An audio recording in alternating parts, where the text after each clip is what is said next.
So today we're going to look at the differences between the way you treat each of these. Let's start off with the easy one. So that just stops. It just means 1, 4.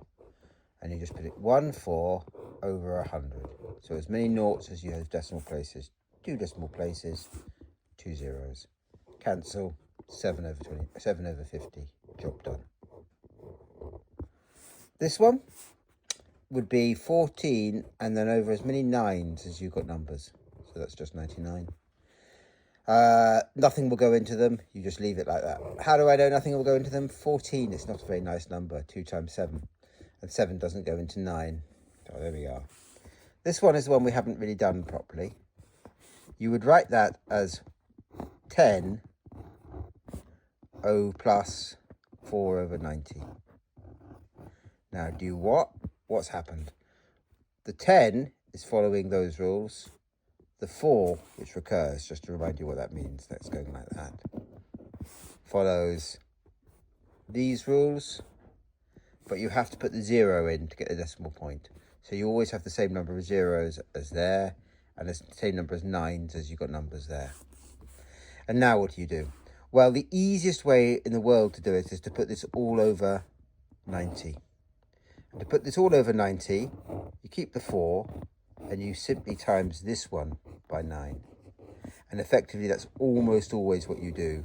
You times that one by 9. You might, if that was 99, you'd have to times that one by 99. So you would then get 9. And so there we have it.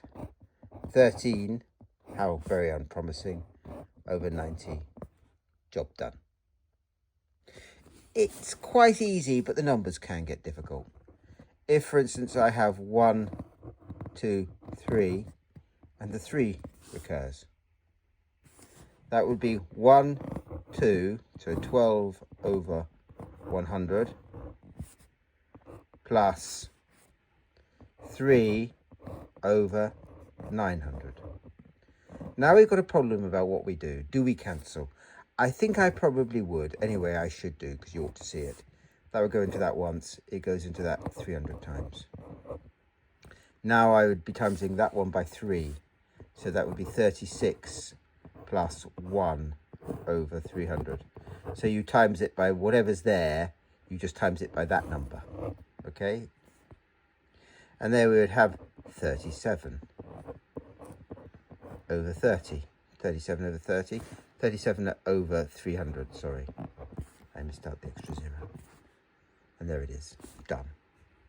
No cancelling. 37's prime. So it's easy, but the maths can get complicated.